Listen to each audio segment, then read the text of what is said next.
This is Miss Yellow Girl. She's an F1 standard Bernedoodle from Beatrice and Max's litter. She is now 7 weeks old and weighs 7 pounds 13 ounces. So she is, for her litter, she is in the middle as far as weight. And I'm expecting her to probably be around 70 pounds as an adult. She is what we call a sable tricolor, huh? Yeah, you got lots of color, thanks. So she has got the 3 different colors. She has black, brown, and white, but the sable is where the hairs actually start out at one color at the base, and then they will change color as they come out to the tips, which is usually a darkening. So for her, if you look at her back, she's very dark back here, where the brown on her head is very light. But let's see if we can do this where it's not going to bother you so much. If you see, as I pull her hair apart, how light it is underneath, she will be that color if her hair is cut short. She's going to be really light brown because the black is on the tips. So she's going to look different depending on whether her hair is long or short, and she will fade probably a little bit with that brown, so it won't be quite as dark as it is right now. Anyways, what else? Oh yes, your coat is a wavy, just a good medium wave right now. And so I'm expecting that will start to wave up a little bit more, even be a really nice light curl. So her grooming needs will probably be about 4 times a year with regular brushing.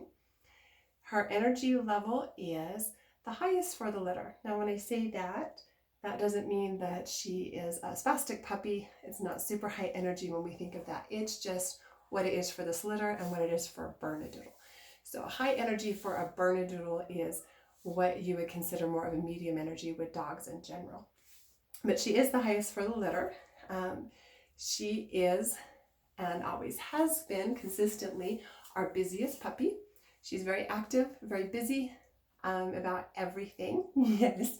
She loves to put things in her mouth. She's extremely tactile.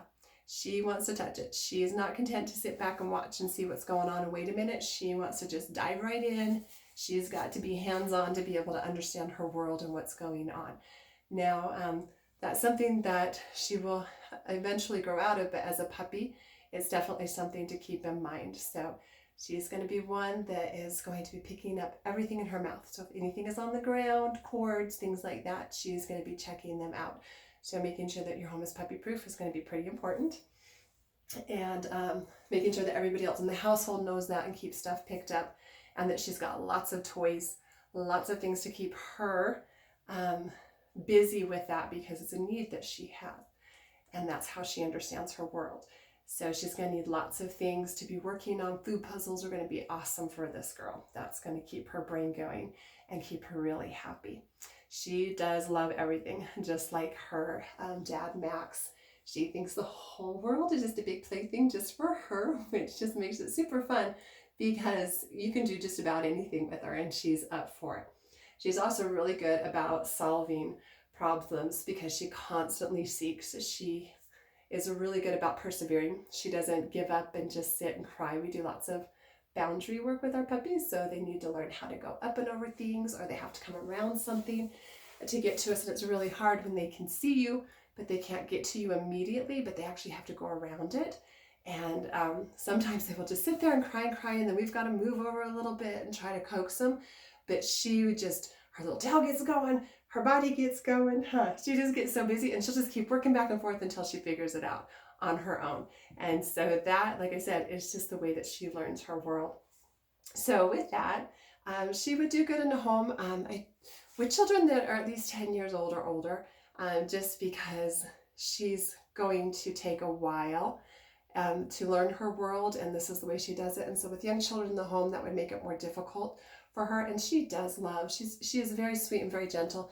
She's definitely one, because like I said, she likes to touch everything. So she's going to be jumping up on kids, putting things in her mouth, like the clothing or the fingers, because that's how she figures out her world. Yes. And so it'd be a difficult thing to do with young children in the home, and it would be hard on them as well, and hard on parents to try to get everybody happy through that. So definitely older kids. She would do great with anybody else, just basically above 10 or 10 or older. She loves other dogs. This girl loves everything. So she's going to be happy to go on bike rides, on jogs. Of course, as she gets older, as a puppy, they can only exercise for so long or it's problematic for them. And she's just going to be one that's going to be up for all the adventures that a family might want to do and take her on. See, as you can see, she's got my finger in her mouth right now. She's not biting me. This is just her world. This is how she does it. Lots of touching, lots of kisses. And that is Miss Yellow Girl. And she has the sweetest face. Good girl. Thank you.